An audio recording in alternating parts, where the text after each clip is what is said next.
We are going to live now.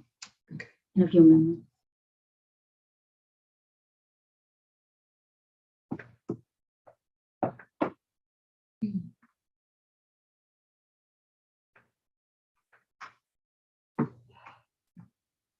We are live. You are? Yeah, can you confirm? We're live. Can you Okay, confirm? thank you. We'll go ahead and get started. Welcome, everyone. I call to order the meeting of the MBTA Finance Committee for October 13th, 2022.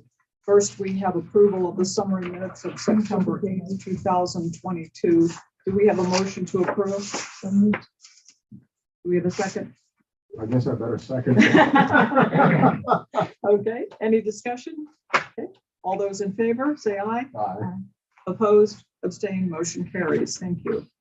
Okay, next we have FY 2022 financial statement and compliance audit reports. Mr. Longy. Thank you, Mayor. We go through this as a preamble to further budget discussions each fiscal year. Basically resets the purpose for the three budgets. And actually, if I may, our next item is the action item, the acceptance of the audit. I'm sorry, what did I miss something?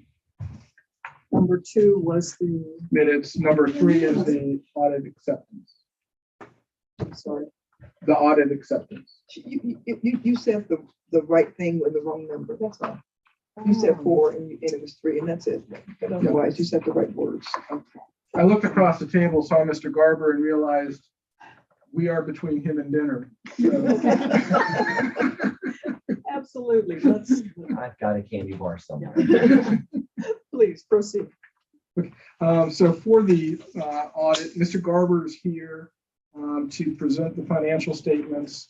The Finance Committee is the audit committee for the authority. So we are hopeful that you'll listen to the presentation and move to recommend acceptance of the audited financial statements for the authority's November meeting. And with that, I'll let Mr. Garber make his presentation. Great, thank you. I don't think you all have a copy of the financials in front of you, so I will talk in some generalities, but I will refer to some page numbers. Hopefully when you get a copy, then if you want to flip to those areas, you can. So obviously at the very beginning of this report is our audit opinion, or will be. It's still in draft, but we have a clean opinion for the financial statements for the authority, so an unmodified opinion. So that's the one you're looking for, so that's good news. That means we didn't have any significant findings or areas of concern that we could not get reconciled or come to an agreement with, so that's great. Following that will be the management's discussion and analysis. It's a great place just to kind of review the year and to read through what's in that if you don't want to flip through the financial statements. One item I will point out in the MD&A, because it does do comparative years. So it compares this year to last year and then has an increase decrease column. And you don't get that in the financial statements. It's just a single year. And you'll see looking at our expenses compared this year to last year, and you're probably aware of this, that we had about a $66 million decrease in our projects from 2021 to 2022. So a pretty big drop for the fiscal year. Not that we're not trying, not that we don't have over $1 billion worth of dollars committed to projects. We just didn't get the money spent last year. So that's really the largest variance.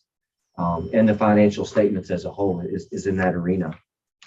All of the other funds, the regional fund, the local distribution fund, excuse me, all that money came in, was distributed like it should have been, and went to each of the localities. I think pretty timely. So everything came in and went out there as it's supposed to. Again, the regional fund continues to grow, sitting on, at the end of June, almost $1.4 billion in investments. In cash and investments that we've collected that we have not spent yet. So within that regional fund, though, in the equity section, we do detail out where that money is reserved, or their summary, I should say, of where that money is reserved and how it's supposed to be spent going forward. All of the other funds, the debt service funds, things like that, there's really no variances or anything significant from the prior years. And of course, at the very back of this document, there is a supplemental schedule. I couldn't read this if I had my contacts out, so I know that you can't see that either. But it'll be much larger when we print the final financial statements. But this does detail out the approved budgets that you have for all of the projects. So when we look back at that 1.2, 1.4 billion, this lays it out in detail of where that money is going to be spent. And so that will be included in the financial statements as well. We will issue a report on internal control and compliance. We had no issues there either. So that will be a clean report that will be part of this document. And lastly, I would just like to report that during the audit, while we were here doing our work and working some remotely as well, all of our questions were answered, inquiries, observations were able to be made. If we requested documents, everything was provided timely. Originals as well as we can tell, things of that nature. We had no journal entries, no adjustments and anything like that within the financial statement. So a very clean audit once again for the fiscal year 2022. So really that is the audit in a nutshell. It takes me a long time to get through that 10 minutes. It takes weeks worth of work to get to that 10 minutes, but that's where we are. Well, that shows that staff is working hard and we have fantastic staff. Thank you, Yes, you Mr. do. Garber. That's excellent news. Are there any comments or questions? Yes, ma'am. Yes, thank you, Madam Chair. Mr. Garber, so the $66 million decrease in projects, was that there was not drawdowns from the localities? That could be part of it. Yes, there could be expenditures out there that we aren't aware of. So we accrue the ones we know. If there's things that come in July, August, September that are for the prior year, we will accrue those back. I think there's probably a cutoff in there, but if they haven't sent it to us, we don't know it. So, now, for localities that don't draw down for ridiculously long amounts of time, that's a locality issue. However, what we're finding just in general is that it's hard to get materials and it's hard to get workers. And so some of these projects are, ready to go, they're shovel ready, but it's just hard to get it going because of those things. So the drawdown is not coming, not because of anything the locality is doing incorrect, but just because it's almost impossible to get people to work the project. What is the limit on how long we will wait before drawdowns? I know we've had some that have been just ridiculously and outstandingly long, but just in general, what are we saying is a timeline for a drawdown? So Chairman, I think it's a case-by-case basis because most of the projects we fund have other funding sources on the projects. And if the project has federal funding sources, the project sponsor is usually drawing down the federal monies first because they do have sunset provisions on them. Whereas our money, what we have said, if your project is advancing, regardless of the funding source, then we look at it as a project in good standing. The issue comes into play when we can see no movement on the project. So the project status update, we do reach out to the localities or the project sponsors to see what's going on.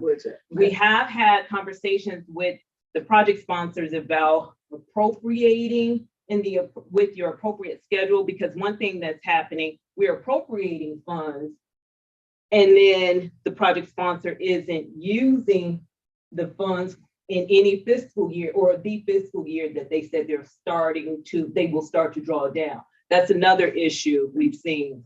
And if I may, with last month's, that last part. So if we appropriate, if you sign an SPA and we appropriate, because every fiscal year we go through an appropriation and the project sponsor says, yes, I want to start drawing down, and we have a calendar in fiscal year 24. Fiscal year 24 comes and goes and there are no. But that's what I think is going to start happening for reasons that may not be anything that we have control over. But then they need to communicate with us about de-appropriating so that we'll know. Are you going to try to claw back the money at that point? I don't think we'll try to claw back the money per se. If that open line of communication for us is knowing what's going on with the project. Our goal isn't to get in front of the authority and say, hey, we have a policy 29 issue. Okay. But it's if we don't know what's going on with the project And after talking to the project sponsor, we still don't have a I good understand. idea. Okay, that's a very good answer. Thank you.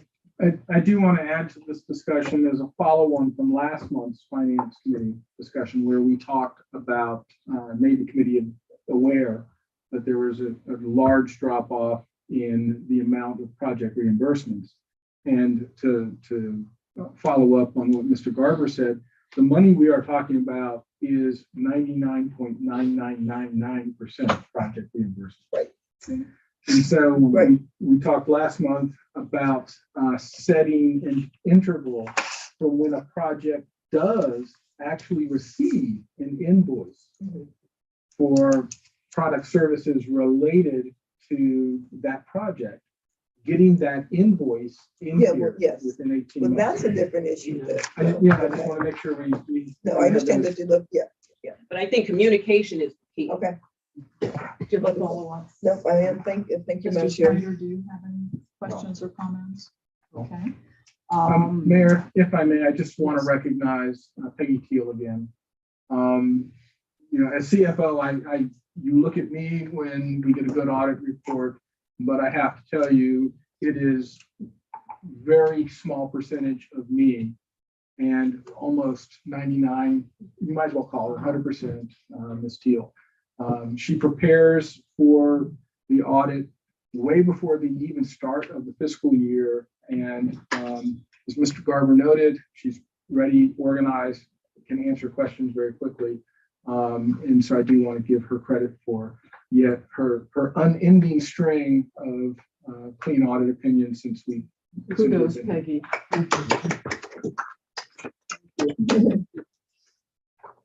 Who would like to make the motion? Okay, I'm gonna make a motion. I'm gonna Finance Committee recommend authority acceptance of the draft of the Virginia Transportation Authority financial and compliance audit reports for the fiscal year ending June 30th, 2022 as attached. Okay. Do we have a second? I guess I should second it. Okay. Any further discussion? Okay, seeing none, all in favor? Aye. Opposed, abstained, motion carries. Thank you very much, Thank Mr. you all. Barber. Much appreciated. So you're going to eat? Will you eat? I don't have a sweet water. Sweet water. There are no great American restaurants. where I live. You are You can free. join me. Listen, I'm not eating today, so. Very good choice. Moving on to FY24 budget guidance, Mr. Longy. Thank you, Mayor. We have three budgets here at the authority: the local distribution fund, or 30%, the regional revenue fund budget, which is what funds projects, and then we have the operating budget. What we do is at the start of each budget cycle, and Mayor and Chair Randall, you have heard this before, so I'll try to move through it quickly. And Councilmember Snyder, if you have any questions this evening or at any point in the future, by all means, reach out to me. Only second question. Okay. To try to recap, so everybody can get down to picture day. The three budgets are formulated. The 30% and the 70% come from our revenue projections. For both of them, we estimate revenues conservatively with a target of having a relatively small positive variance. The rationale behind that is we do not want to have to come back to the authority and say, pick a project to defund or delay because we missed our revenue estimates. The 30% local distribution fund budget has wording embedded in it so that whatever the variance is in revenue, typically an overage, we don't have to come back for budget adjustments. We just keep chunking away, distributing 30%, which is what everybody wants out of that budget. And that budget has a zero ending balance, as Mr. Barber noted. All that money goes in, it goes out to the jurisdictions in the same month that it comes in, as long as they are in compliance with the statutes for certification of those funds. The Regional Revenue Fund, again, it's the same revenue estimate. We do try to get jurisdiction cooperation on the revenue estimates. That has tended to lean off in the last couple of years, but so we are now making more of a top-down revenue estimate than we had in the past. The key thing with the Regional Revenue Fund that started excuse me, thank you, 2019, is that instead of the operating budget being paid by jurisdictions who typically opted to use their 30% funds, it is now funded from a transfer from the Regional Revenue Fund to the operating budget. Moving to the operating budget, we typically present, and we will start this in November with presenting initiatives. We basically present the budget in two perspectives. The first perspective is the baseline budget. We take out one-time items, and we know cost escalations based on contracts or inflationary increases and stuff like that. And then the next perspective that we produce for that budget is the new initiatives. So those would be, new programs, new functions, new operations that we want to do. Monica has already signaled that we are not asking for additional FTEs in the operating budget, which is always the big cost driver. But staff is working on some things that we'd like the committee to consider. And we'll present those in detail in November. The next steps, and this is based on our adopted policy, through November through January, to the extent that you can tolerate it, we will discuss the budget options with you and receive your feedback and guidance. Based on that schedule, when the committee is ready to make a recommendation to the authority, we will then present it to the authority and ask for the authority adoption of that. We try to have that done, obviously, by the April meeting. We've done it as early as February. We've done it as late as April. So it really depends on how the discussions unfold. But I think it'll be a fairly uncomplicated process coming up to establish the fiscal 24 budget. With that, I'd be pleased to respond to any questions. Thank you, Mr. Longy. I have just an overall general comment question since the FTE issue was brought up. The NBTA functions at a very high level, very professional level. There's a lot that goes into the NBTA processes and into the management practices. All these processes and practices have led to the billions of dollars in economic benefit that have already been provided to the region.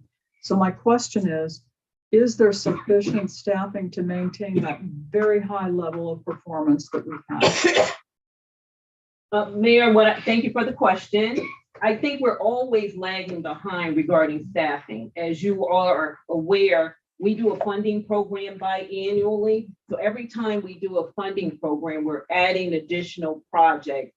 We did get help on the finance team. We did get the modeler, which is a tremendous help, but it does grow the portfolio, not only on the financial side, but on the project side.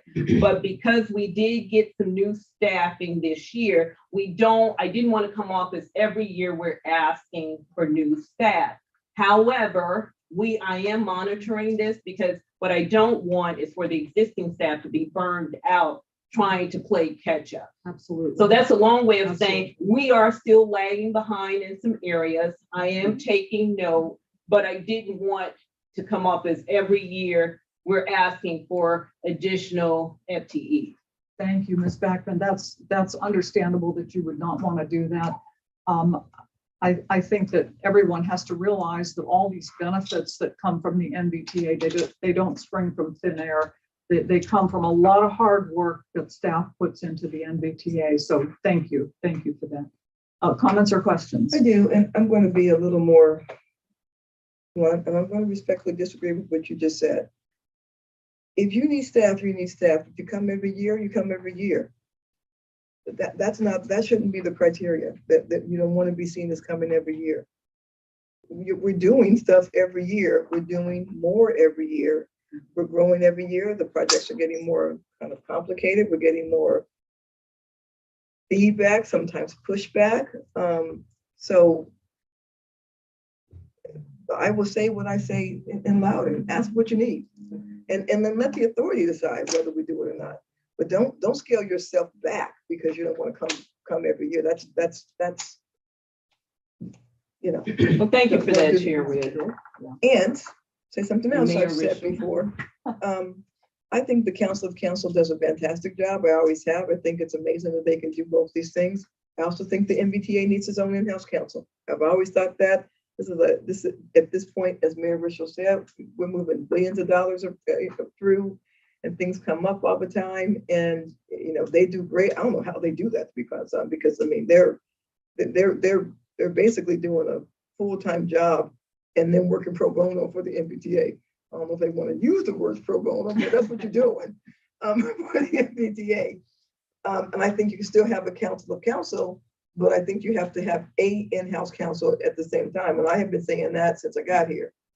And I, you know, I will not tell you how to run your shop, because I respect you and evidently you're doing a good job, but I will say what I say every year and put it on the table one more time. Thank you. Do Thank what you want to with that. Well, thank you. And regarding the council, they are tremendously helpful. I do try to be cognizant of what I bring to them because, like you said, I'm aware, number one, they have full-time jobs. And that full-time job isn't being the council of council for MBTA. Having said that, they're very responsive and get back to me, but I try to make sure what I bring to them are high-level, truly legal things that I need opinions on. Or determination, I should whether say. or not you need to in-house counsel, it doesn't say. I mean, they do, but you know, if they all went on vacations on the beach at the same time, you'd be in trouble. Yes, I would, and would not feel ashamed in calling. So that's But that. thank you I will all for say. your support. And I do need to just make sure, number one, what we're asking for correlates, because what we're in the same position as the localities, the agency, the hiring pool right now. Yes, sure, absolutely. It's not there. It is not, thin. It's thin. it is very, very thin. Yeah. And I want to make sure I can get, you know, any positions that we have posted, making sure that I can get those that filled. Right, right. I find myself in complete agreement with Chair Randall. I do totally understand your position as executive director, why you do what you do and why you ask for what you ask for. But yes, let the NBTA authority, the full authority decide. I agree with Chair Randall. Yeah. Do you have a follow-up? I do not. Thank you. Okay. Mr. Snyder. Okay. Okay. Okay. Mr. Longy, do you have anything else to say on this particular topic? No, thank you. We'll work. Okay. for Let's move review the on next to investment portfolio report. Ms. Zen. Thank you, Mayor Rochelle. Looking at the benchmark comparison table on page 2, we are trading with the benchmarks at 1.53%, where our benchmarks itself are on the short end, where the Fed funds and LGIP rates are overnight rates and the 90-day Treasury bill, as the name suggests, is 3 months. And the snap is highly liquid. Looking at the portfolio holdings table, the one above, you can see most of the securities are invested in the 1 to 2 year maturity range. And whereas our benchmark ranges are on the short end. So that being said, we are trading the benchmarks. The market is so volatile and interesting that but still working in our favor. So this morning we were looking at investing in a Yankee CD where the yield was 5.3%. And the reports in the packet is of August end. So where the Fed overnight rates are at 2.33% and today it ended being at 3.08%. And the Feds are meeting again next month for a potential rate hike of 75 basis points or so. So it'll be interesting to see where it takes us. And on the topic, we are also working on modifying the benchmark comparison chart to make it a more readable format. And the new format will be implemented in the November meeting. Comments or questions? That's all I have. Okay. Mr. Snyder. Yeah, so right now, things are particularly volatile in the financial markets.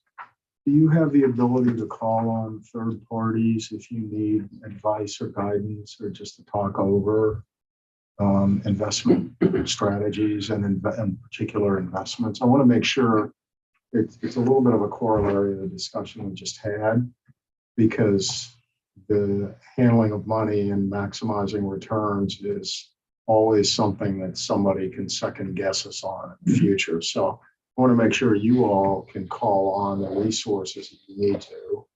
And also from a legal standpoint, beyond the council of councils, if you have a specialized thing and they urge you to get expert assistance, you can do that. So, but tell me about your sense about. We do support. have the strongest tool available to any investor, any portfolio manager, which is the Bloomberg terminals. So the 5.3 that Dev tried real hard to get today, but we weren't able to land the fish, but we'll try again tomorrow. I have not seen a 5.3 investment or rate of return in probably close to 10 years. That's the volatility that we're in. As Dev had noted, the Fed has raised rates 1.5% within the last 60 days. And they're probably going to do it another 0.75% in the beginning of November. We do have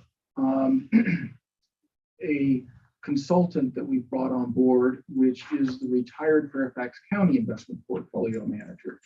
And one of our budget initiatives to kind of stick with the theme is to kind of solidify keeping that consultant on board.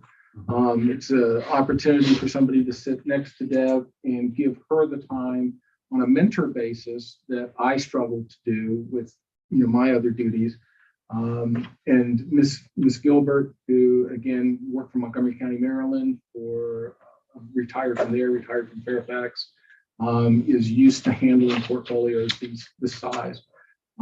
So we have that as a backup consultant, somebody that we can discuss things with, discuss strategies.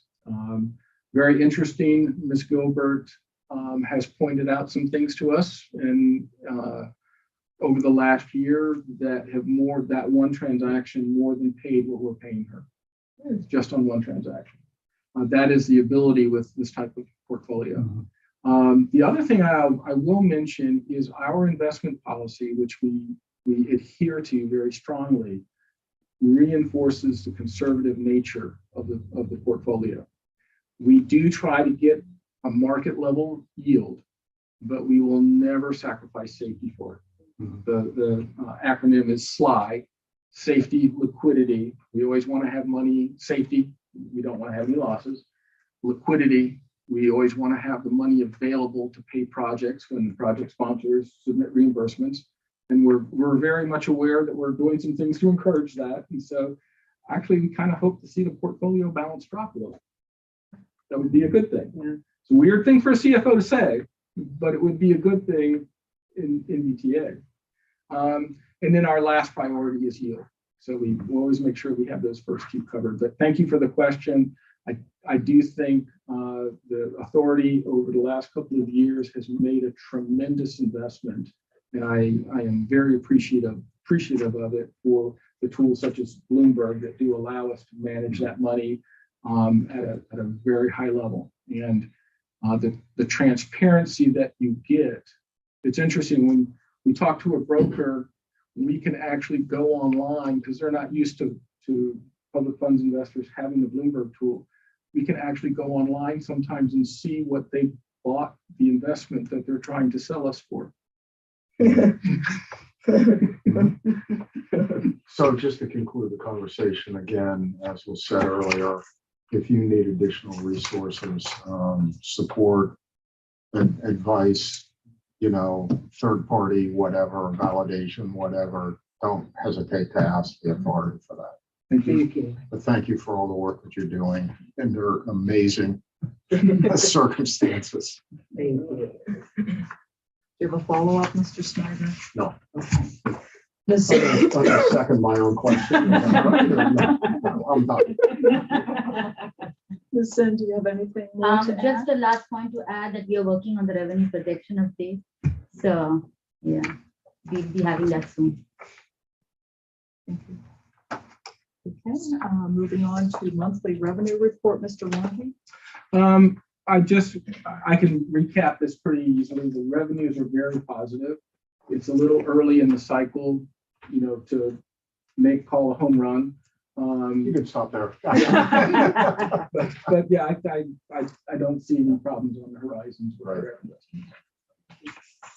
Monthly operating budget. Likewise, with the operating budget, we are 25% of the way through the fiscal year, and we have used 19% of the operating budget. So we're right on track with that. Super, thank you very much. Moving on to MBTA update, verbal reports. I have nothing to add, Madam Chair. Okay, thank you. Sincere thank you to staff. We appreciate all of your hard work, everything that you do. In fact, you all make us electeds look good. Is there any other business to come before the committee? Okay, hearing none, then we are adjourned. Thank you, everyone. And as a reminder, if you can head downstairs for the photo, and then we do have some food. I did tell you his voice was said to, Yeah. So we're gonna Photoshop Senator Boyce, Mayor Wood,